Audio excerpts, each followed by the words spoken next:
Well, it was hoped that the 2 weeks of violence had come to an end with the ceasefire between Israel and Hamas today.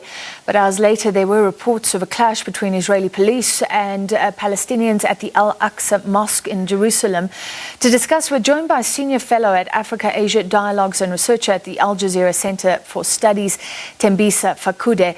Mr. Fakude, thank you for being with us. There are different views if you look at global news tonight. Does this clash, firstly, at the mosque today equate to Israel breaking the ceasefire or not?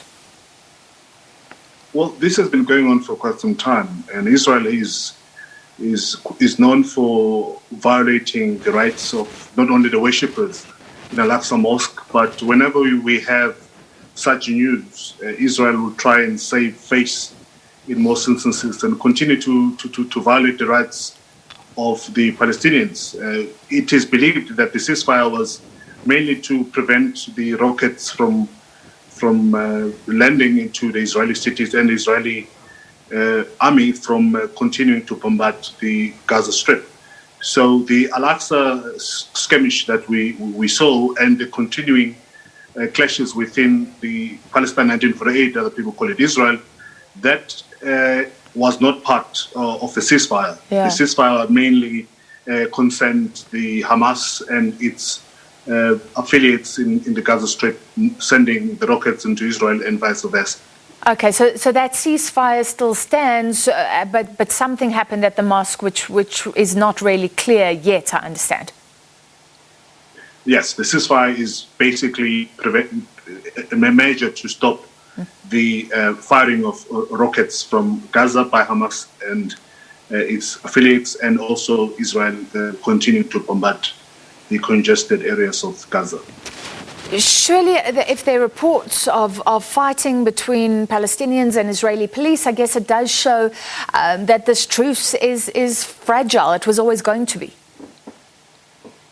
Well, true, and that's what actually triggered, amongst other events, that's what triggered the standoff and the continuing bombing of Gaza for the past at least 8 days by the Israeli army. So if we continue to see clashes happening once again inside Masjid al-Aqsa, chances are, you might just see the resumption of the clashes once again. So, we'll have to wait and see how the day will end, particularly today being the most important day of the week for most Muslims in Gaza and in East Jerusalem. All right, let's look back on the past fortnight, and there are so many views on this, and it's so emotionally charged. But the fact is, rockets were fired by Hamas, and the response was an aerial strikes that leveled buildings. Do you believe ultimately that more than 200 people had to die in Gaza mainly? Well, there's no justification, isn't it? And the proportion in which the Israeli army retaliated was not justified. And as the DEDCO, or the Department of International Relations and Cooperation in South Africa's statement that they issued condemning the lack of swiftness in terms of tackling this, particularly from the United Nations, and how the Americans have also been dragging their feet in terms of addressing this issue, speaking to Benjamin Netanyahu, insisting on him and using all their power that they often use to insist on him to stop what has been happening in Gaza. So the proportion in which Israel has retaliated is quite shocking, and it's a pure violation of human rights and total disregard of international law. Yeah. The US, let's look at what a lawmaker has said, that they support Israel's right to protect itself. That's always brought up. One lawmaker said, brought up that saying, if Israel disarmed tomorrow, there would be no Israel because it would be open to attacks. What would you say to people who hold that view, that Israel is just protecting itself in all of this? Well, I'll answer by saying the people in Gaza also have the right to live. People in Gaza also have the right to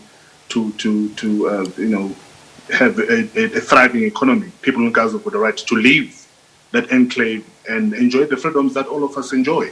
And as long as you continue the blockade, suffocating Gaza. And whenever you feel like it, and sending these sophisticated bombs and killing human beings and destroying property, you're not going to have peace. So the only way that we might find peace, particularly for the Israelis, is if they begin to appreciate that Gazans deserve freedom.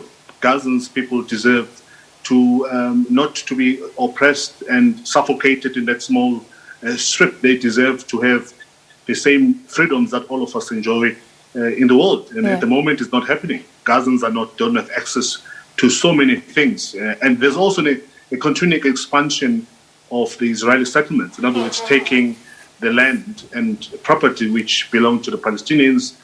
Israelis have got the right, for example, to come back wherever you are in the world and claim the right to return. But the Palestinians were expelled from their home from 1948, 1967. They don't have rights to come back to their homes. But the Israelis can come back. And that in itself will continue to complicate the situation in the Gaza Strip and in the West Bank. We're running out of time. Very quickly, are you optimistic? There's some proposed mediation by Egypt. What's Egypt's role? Do you think there could be a breakthrough given the current leadership of Israel and the current leadership of Hamas?